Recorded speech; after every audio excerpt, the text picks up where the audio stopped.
Est-ce que tu as déjà entendu parler de l'hormèse? L'hormèse, c'est le fait d'administrer au corps du poison en faible dose afin de renforcer le système immunitaire. L'hormèse, c'est par exemple le fait de ne pas manger pendant une période plus ou moins longue, et aussi de faire du sport, prendre des douches froides ou encore de mettre le lait avant les céréales au petit déjeuner le matin. Tu l'auras compris, le but de l'hormèse est d'exposer le corps à des douleurs plus ou moins grandes afin de développer ce qui s'appelle la résilience. Le principe de l'hormèse est assez simple et peut se résumer comme ça. Ce qui ne tue pas nous rend plus forts. Mais le problème avec l'hormèse, tu t'en doutes, c'est que la limite n'est pas claire. À quel moment est-ce que trop devient trop? Quand est-ce qu'on dit stop? Et si elle a longtemps constitué l'approche de base pour la médecine, l'hormèse pose aujourd'hui de vrais problèmes éthiques. Par exemple, dans les années 60, les scientifiques ont mené une série d'expérimentations sur les chiens. Le chien était relié par sa patte à un courant électrique et se faisait électrocuter de manière aléatoire. Même si je reconnais que l'expérience en soi était complètement dégueulasse, reste qu'elle nous apprend quelque chose de très intéressant. Dès les premiers chocs, le chien se tordait de douleur. Il hurlait, voire même déféquait. Son rythme cardiaque augmentait très rapidement et il se montrait très méfiant. Mais après plusieurs dizaines d'électrocutions, le chien a commencé à changer de comportement. Il ne réagissait plus autant que la première fois. Mieux, son rythme cardiaque baissait rapidement entre les électrocutions. Mais surtout, il apparaissait que plus le chien se faisait électrocuter, plus il apparaissait heureux après. Alors je te dis pas que tu dois électrocuter ton chien, mais cette expérience nous confirme quelque chose que nous avons longtemps sous-estimé. Le plaisir et la douleur sont liés. Il y a quelque chose que je t'ai jamais raconté. Lors de ma 3e opération chirurgicale, je sais même pas si je dois le raconter, j'étais mal en point physiquement et mentalement. J'avais tellement mal et j'étais tellement épuisé que je me pissais même dessus. C'était complètement humiliant. Pourtant aujourd'hui, avec le recul, je regrette pas une seule seconde de l'avoir fait, je t'explique pourquoi. Pour être complètement honnête, au moment où je me pisse dessus, je souffre énormément, j'aurais pas pu me lever pour aller aux toilettes. Sauf qu'aujourd'hui, avec le recul, je me rends compte que c'était un passage inévitable à mon bien-être.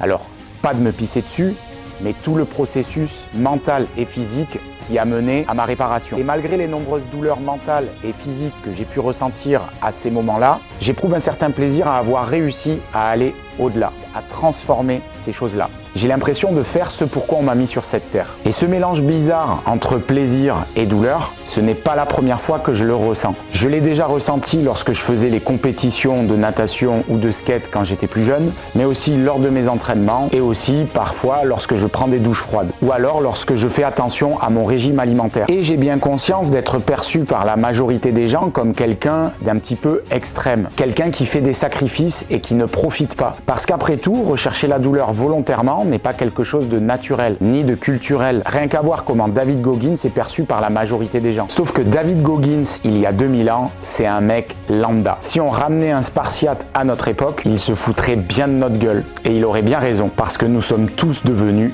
faibles. Rien qu'à voir la chute vertigineuse de la testostérone en seulement 20 ans. Mais après tout, peut-être que cette chute n'est pas une si mauvaise chose. Peut-être est-ce le signe qu'aujourd'hui, nous n'avons plus besoin d'utiliser la force ou d'endurer des souffrances extrêmes pour survivre.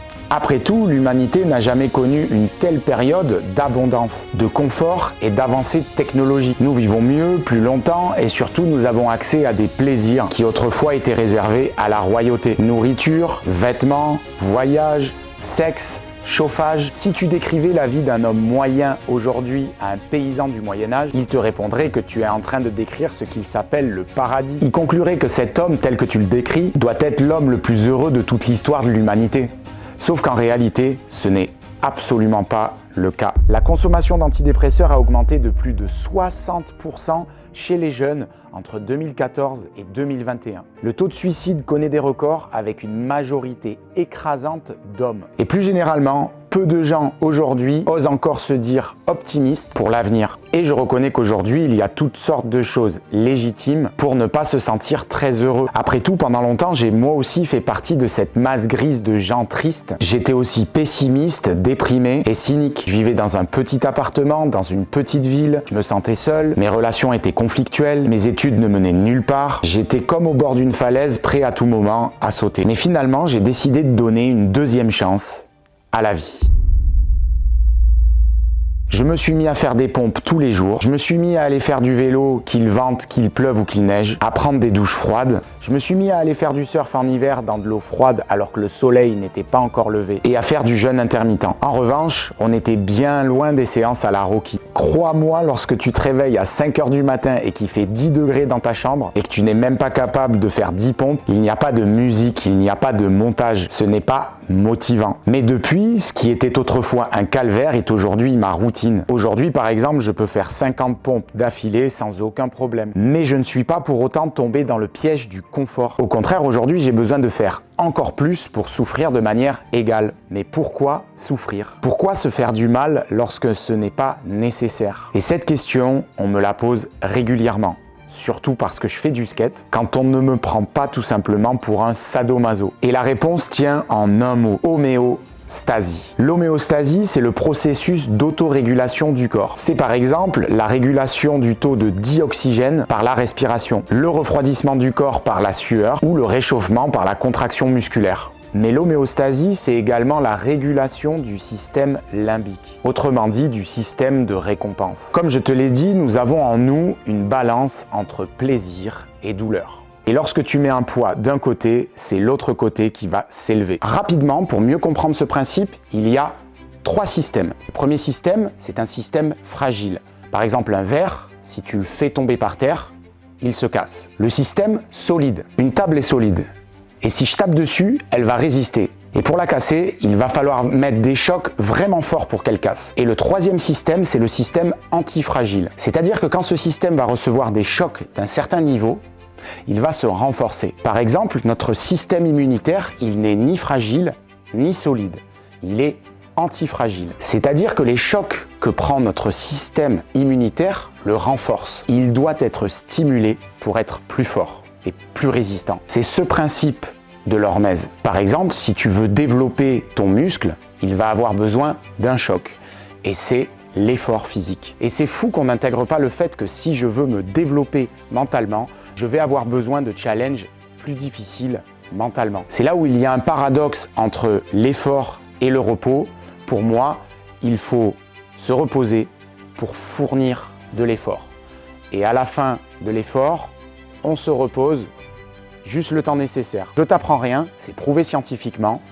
On dort moins que ce qu'on est éveillé. Et dans une journée, nous sommes donc capables de fournir plus d'efforts que nous sommes au repos. De par notre nature, nous sommes donc plus actifs que ce que nous sommes endormis. Recherche le plaisir et tu trouveras la douleur. Ça peut être la déception d'une série, la culpabilité d'avoir passé ton après-midi sur YouTube, d'avoir trop scrollé sur TikTok ou encore les problèmes digestifs après avoir mangé un tacos 5 viandes. A l'inverse, recherche la douleur et tu trouveras sûrement le plaisir, comme le soulagement de n'être plus malade, le plaisir d'avoir des abdos ou encore la fierté d'avoir terminé un entraînement. Or, aujourd'hui, il est de plus en plus difficile de maintenir une balance équilibrée. Nous sommes noyés sous les distractions, nous sommes exposés chaque jour à des dizaines de milliers de publicités et de vidéos qui cherchent à capter notre attention et chacun a sa petite addiction. Le sucre, les jeux vidéo ou encore la pornographie. Pour faire court, notre balance est cassée. Et ce déséquilibre entre plaisir et douleur explique pourquoi nous n'avons jamais été aussi malheureux. Cette dépression quotidienne ou ces pensées négatives que tu as sur toi-même ou encore ce cynisme qui te protège des autres constitue en réalité une réponse de ton cerveau à un surplus de plaisir. Pour faire simple, lorsque tu relâches trop de dopamine dans ton cerveau, ce dernier va produire une protéine qui s'appelle Krebs. Le rôle de Krebs est d'éviter la surchauffe en freinant la dopamine. Plus tu recherches de dopamine sur le court terme, plus ton cerveau va produire de Krebs. Tu comprends maintenant pourquoi la solution à ta dépression ne se trouve pas dans le sucre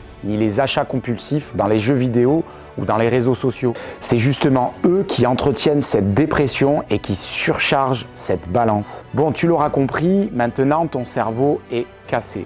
Mais est-ce qu'il y a seulement un moyen de le réparer? Ou est-ce que c'est trop tard? Eh ben, j'ai peut-être une solution pour toi, mais je suis pas sûr qu'elle va te plaire. Le seul moyen de réparer ta balance homéostatique et de recommencer à apprécier la vie, c'est de souffrir. Et pas qu'un peu, parce que vu l'état de ton cerveau, il va falloir beaucoup de souffrance pour pallier à tous les plaisirs que tu t'es offert jusqu'ici. Maintenant, concrètement, qu'est-ce que tu dois faire? Courir un marathon, aller surfer Teahupo'o sans préparation, se blesser lourdement et finir à l'hôpital pour se pisser dessus?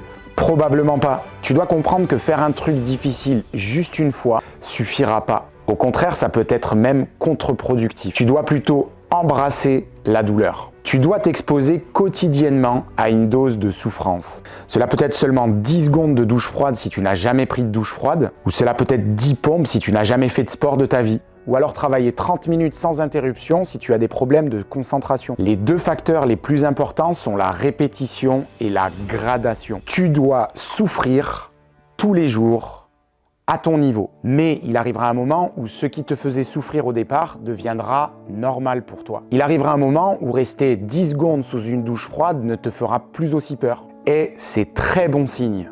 C'est le signe que ton cerveau a développé une tolérance à la douleur. C'est comme un entraînement, on doit donc augmenter l'intensité de la douleur de façon progressive. Comme je le dis souvent, d'une part, ça te permettra de ne pas abandonner parce que si tu commences par un truc trop difficile, trop éloigné de ta zone de confort, tu vas juste manquer de préparation et risquer un traumatisme. Mais d'autre part, tu vas aussi te sentir mieux à chaque fois. Tu vas te sentir fier de toi. En repoussant un peu plus chaque jour ta limite, tu vas créer une chaîne de micro-victoires. Tu seras chaque jour un peu plus fier, confiant et surtout heureux. Et ta balance sera de nouveau équilibrée. Il se trouve qu'en faisant mes recherches sur l'hormèse, je suis tombé sur une étude récente qui, à mes yeux, pourrait constituer une découverte majeure de notre siècle. Il y a quelques mois, des chercheurs ont découvert une nouvelle partie du cerveau qui s'appelle le cortex mid-cingulaire antérieur. On a observé que la taille de cette région du cerveau varie selon les personnes et suivant l'âge. Les chercheurs se sont donc posé la question, mais qu'est-ce qui provoque ce changement de taille? Qu'est-ce qui explique que nous n'avons pas le même cerveau? Eh bien, il se trouve que cette région du cerveau grossit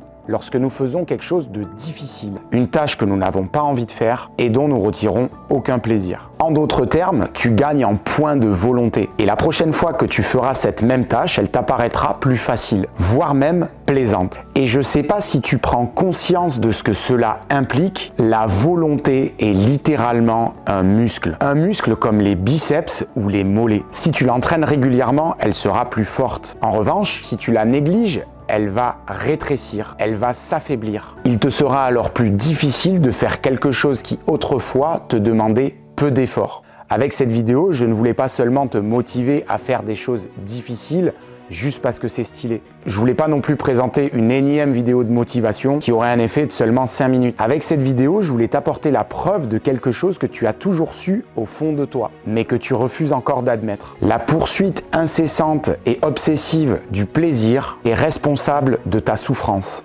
L'utopie du consommateur qui commande Uber Eats sur son canapé en regardant du porno en VR, ce projet que l'on essaye de te vendre, il ne te rendra jamais heureux. Au contraire, la finalité de ce projet, c'est de te rendre misérable et esclave de tes pulsions. Le grand projet pour l'homme du 21e siècle est de le déposséder de sa plus grande liberté, celle de prendre responsabilité sur sa vie. Tous tes désirs seront satisfaits, l'État s'occupera de te trouver une fonction, ta vie se résumera à travailler et à consommer. Tu ne posséderas rien et tu seras heureux. Et chaque jour, tu auras besoin de ta dose de plaisir quotidienne pour combler ce trou noir existentiel qui est devenu ta vie. Car comme disait Viktor Frankl, quand une personne n'arrive pas à trouver un sens profond à sa vie, elle se distrait en recherchant le plaisir.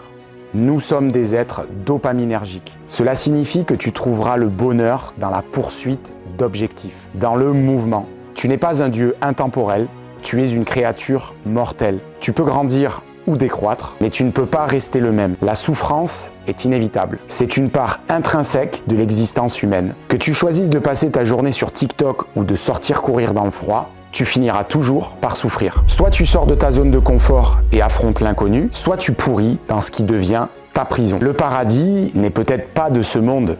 La vie est souffrance. Et si ta vie peut te sembler parfois arbitraire et inutilement douloureuse, rappelle-toi que la souffrance est ce qui donne sens à notre existence. Elle est ce qui, jusqu'à présent, nous a donné la motivation d'agir, à nous améliorer et à étendre notre arc de compétences. Il est encore possible de reprendre le contrôle sur ton cerveau, mais ton temps est limité. Et le plus tu attendras, le plus ce sera difficile. Jusqu'à arriver à un point où ce sera impossible. Si tu ne me connais pas, je m'appelle Max, je suis coach sportif depuis plus de 17 ans.